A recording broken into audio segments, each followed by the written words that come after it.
నిజంగా వాళ్ళకి ఏదన్నా వాళ్ళు అధికారంలోకి వస్తున్నారని తెలిస్తే 2 రోజులు వెయిట్ చేస్తే అయిపోయేదానికి పోవాల్సిన అవసరం లేదు.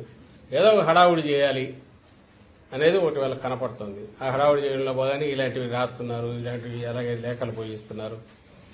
కానీ చంద్రబాబు నాయుడు మాత్రం సైలెంట్ గా ఉన్నాడు, గమనించండి. ఆయన మాత్రం ఎక్కడ మాట్లాడట్లా, చాలా గుంభనంగా వ్యవహరిస్తున్నాడు. ఎక్కడ కూడా ఇంతవరకు కామెంట్ చేయట్లా.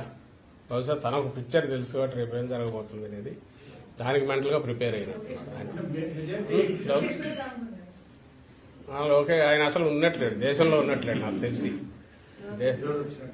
ఈరోజు బ్యాక్ వచ్చాడా? ఇన్నాళ్ళైతే దేశంలో లేడు.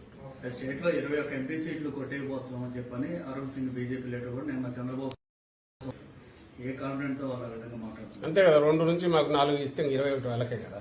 నిన్న ఆ survey India today my axis survey జరిగింది కదా, దాంట్లో నిన్న అసెంబ్లీ చెప్పినట్టున్నారు వాళ్ళకి చేసి. అది నిన్న కూడా అన్నా కదా, మాకు 2 చాలా జనరస్ గా 2 నుంచి 4 ఇచ్చాడు. పాపం ఆయన బీజేడీ వాళ్ళకైతే 0 పెట్టేట్టున్నాడు. అలాగే కానీ అవి మీరు చూడండి, 2 నుంచి 4 అంటే మళ్ళీ అసెంబ్లీకి వచ్చేసరికి కొంచెం జనరస్ ఇంకొంచెం మరింత ఇదిపోయారు.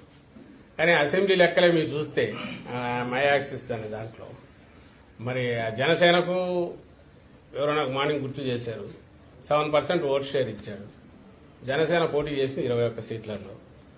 21 సీట్లలో 7% ఆఫ్ టోటల్ పోల్డ్ ఓట్స్ అంటే వాళ్ళకు ఆ 21 సీట్లలో 61% వాళ్ళకు పోల్ అయిండాలి.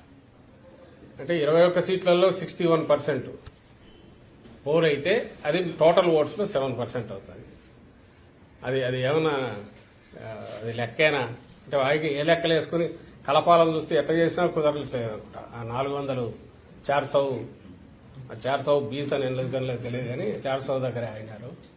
అక్కడికి పోవడం కోసం స్ట్రెచ్ చేసిన దాంట్లో మన ఏపీలోనే చూస్తే వైఎస్ఆర్ కాంగ్రెస్ పార్టీకి 44% ఓట్ షేర్ ఇచ్చాడు. సీట్లు ఎన్ని ఇచ్చాడా? 55 నుంచి 77 ఇచ్చాడు. 42% వచ్చినోడికి ఎన్ని ఇచ్చినాడు? టీడీపీకి నాకు గుర్తుండి 78 నుంచి 96 ఏమో ఇచ్చినట్టున్నాడు.